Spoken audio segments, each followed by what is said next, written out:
Makers, welcome back to Make the Music, and today we're going to be going over how to mix acoustic guitars, how to get them to fit in basically any mix. This is a rock mix here, but some of the rules that apply when it comes to mixing acoustic guitars. So they're luscious, they're bright, they cut through, but they're not overly harsh or sound cheap, and that's very important. I have a free guide called the Home Studio Toolbox. It's a guide that gives you everything you need to set up your home studio in terms of your DAW, the virtual instruments and plugins you need. And the best part is all that stuff in that guide is 100% free. You can get it right now. Send to the description box, tell us where to send it, and we'll get you set up with that. Anyways, let's get into the video here. So I've got a couple acoustic guitar tracks. I wanted to share my mixing process for these tracks to get them to cut through in the mix, because it's a fine balance between getting your acoustic guitars to cut, but then making them sound too cheap or too overly bright to where they're distracting. And so I'll solo my tracks again.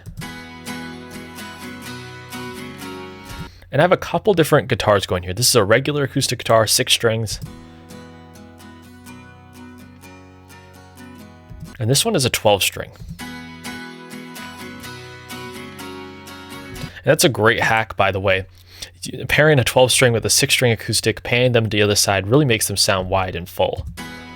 So that's a little extra production hack there, but let's get into the mixing process of it. I'll disable all these plugins and we will start. I have a virtual mix rack and EQ going.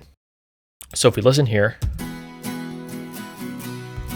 with the virtual mix rack, I'm filtering off everything up to about 100 Hertz and doing nothing else. So I've taken out the low lows. That doesn't need to be there in acoustic guitar, even if it's in solo. And then I'm doing quite a bit of carving here. And what I'm doing is I'm taking out everything below about 80 again, just it's kind of a redundant cut there. Taking out quite a bit of low mids, doing a little boost in the 2 to 4K range. And then I'm actually low passing these acoustics because I felt it was a little too cheap on the very top end here.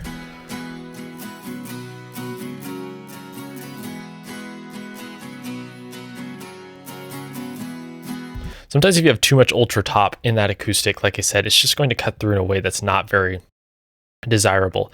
Now, I'm actually processing each of the acoustic guitars a little differently here. This one has another EQ, so I'm cutting everything above or below 100 Hertz. I'm doing a little boost at about, looks like 833. I'm adding some lows back in.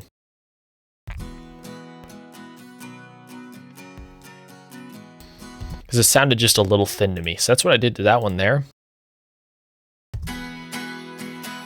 And I'm doing quite a bit to this 12 string. First thing I'm doing is actually adding a denoiser plugin. I was not recording in the most ideal environment when I did this one, so I added this denoiser plugin, and it actually just takes out some of that extra hiss and hum that was going on.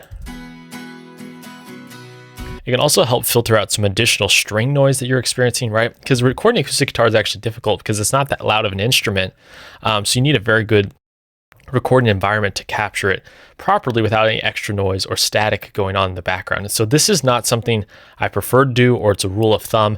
It's just I heard there was some extra noise in the background, or the strings were making some extra noise, and so I came up with a solution to combat that. And this denoiser by Birdum plugin, it's 100% free actually. They offer it for free, although you can donate to them to encourage them to make these plugins. But it does a good job. This is very subtle, but it's helping just cut some of the noise out.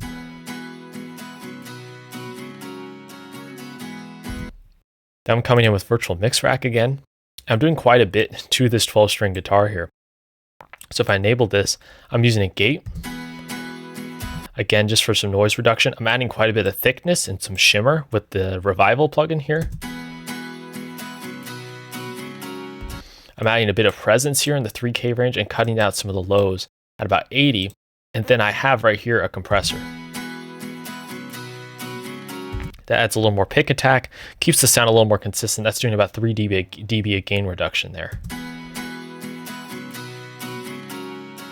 So if I take those two off, so that made it a lot more present and added a little more body without it being too overly harsh. Then I came with an EQ again, a similar thing here, adding some mid-range, taking out some high highs, and then high passing, and taking out some of the low mids.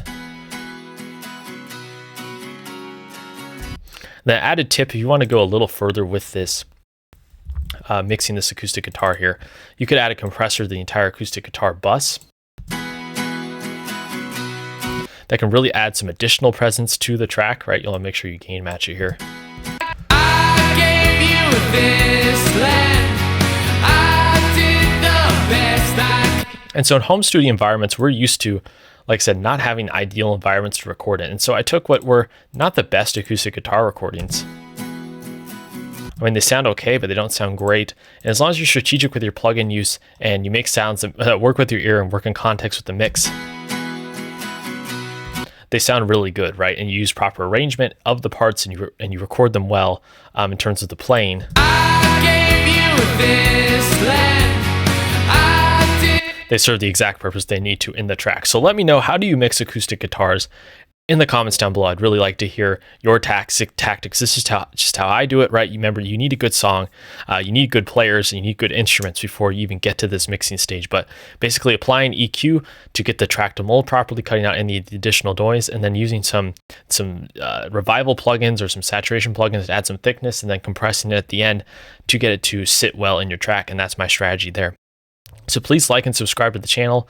We got a lot more mixing videos and production videos coming in the future. Anyways, I'll see you guys next time.